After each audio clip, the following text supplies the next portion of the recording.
Okay, Ali, welcome back to our session today. Hi. Hi, how are you doing today? I'm fine, thank you. Good, yeah. Have you gotten up to anything interesting today or this week?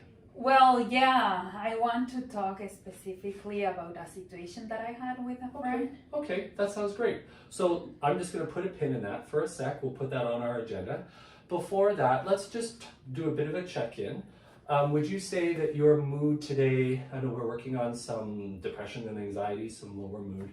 Would you say that your mood is about the same as last week, better or worse than last week? A little bit better. A little bit better. A little bit better, but when I start thinking about all my negative stuff, it brings me a little bit down. Yeah, well, and that makes sense, doesn't it, given we've talked about the link between our thoughts and our moods. Yeah. And so when we start thinking about that negative stuff, it starts pulling us down. But I'm actually curious about, you said, and I wrote down here, that you're feeling a little bit better.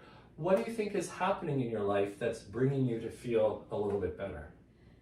I think that with the homework, like realizing the cognitive distortions, that I was able to understand that I'm seeing everything very negative. Okay, yeah, so you're kind of seeing that as something that happens for you quite often. Yeah.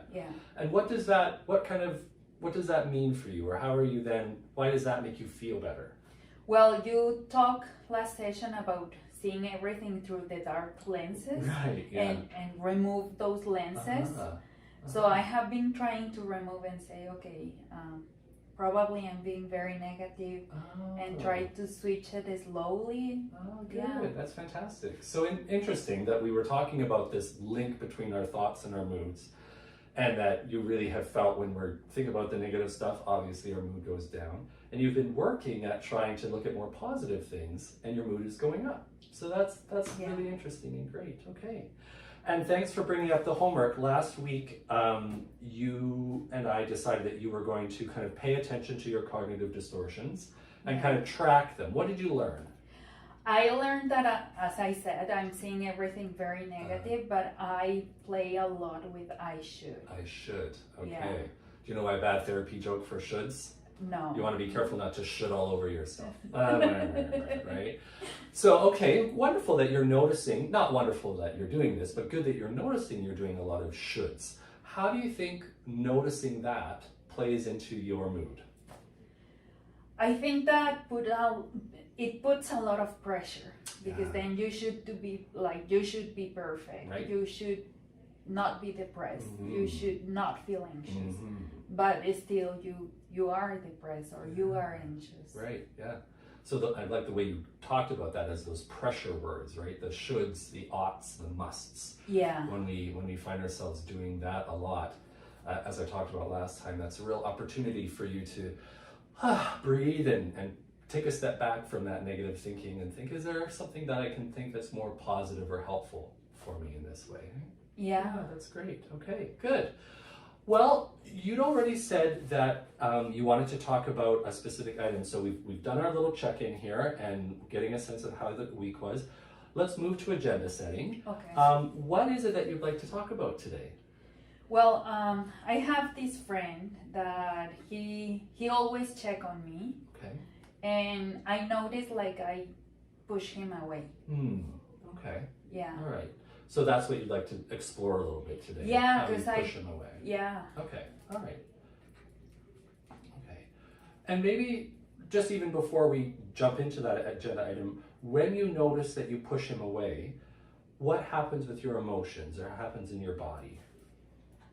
I'm like, the first thing I think is like, I don't care. Like, he's fine. I don't want to bother him. Yeah. And I'm like, I shouldn't be bothering him. Okay.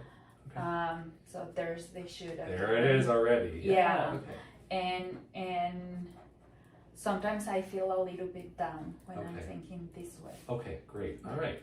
So you feel a bit down. Okay, so I think this is a great thing to discuss today, because I can see how the shoulds and stuff start kind of are part of the maybe the habits, or what we call that symptom fingerprint, right? That's some of the things that you find yourself doing with your when you're in your lower moods. And I wonder if we could take this item that you mentioned today, and if I could introduce to you the thought record.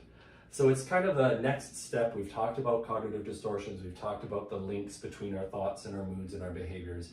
And so this is a tool that I'd like to introduce you to that'll work really well with this situation that you brought up.